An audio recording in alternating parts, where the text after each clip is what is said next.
Big boss Malayalam season 7 അതിന്റെ അവസാന ഘട്ടത്തിൽ എത്തി നിൽക്കുമ്പോൾ അനുമോളും അനൂഷും തമ്മിലുള്ള കോംബോ ആണ് സോഷ്യൽ മീഡിയ ശ്രദ്ധ നേടുന്നത്. കഴിഞ്ഞ ദിവസം മോഹൻലാൽ വരെ ഇവരുടെ കോംബോയെക്കുറിച്ച് പറഞ്ഞതും ഏറെ ശ്രദ്ധ നേടിയിരുന്നു. ഇപ്പോഴിതാ അനുമോൾ അനീഷ് വിഷയത്തിൽ ലക്ഷ്മി നക്ഷത്രം പറഞ്ഞ വാക്കുകൾ ചർച്ചയാണെന്ന്. അനുമോൾ അനീഷ് ലവ് സ്ട്രാറ്റജി ആണോ അത് എന്ന ചോദ്യത്തിന് താൻ വാട്സപ്പ് മെസ്സേജ് അയച്ചിട്ടുണ്ടെന്നും മറുപടി ലഭിച്ചിട്ടുമില്ലെന്നാണ് താരം പറയുന്നത്. 100 ദിവസം കഴിഞ്ഞ് ഇതിന് മറുപടി ലഭിക്കുമെന്നും താരം കൂട്ടിച്ചേർത്തു.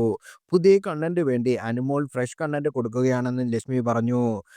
ഓൺലൈൻ ചാനലിനോട് സംസാരിക്കുകയായിരുന്നു താരം. അനീഷിന് അനുമോളുടെ മേൽ ഒരു കണ്ണുണ്ടോ എന്ന ചോദ്യത്തിന് തനിക്ക് എന്താണ് പ്രശ്നമെന്ന് ലക്ഷ്മി ചോദിക്കുന്നു. അനുമോൾ 16 ലക്ഷത്തിന് PR നൽകിയിട്ടുണ്ട് എന്ന ചോദ്യത്തിനും താരം മറുപടി നൽകി.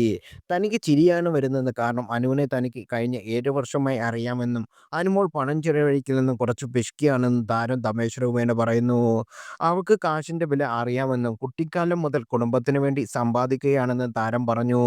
അനു ഒരു കാർ എടുത്തത് തന്നെ ഞാൻ അടക്കമുള്ളവർ പറഞ്ഞിട്ടാണെന്നും താരം വ്യക്തമാക്കി.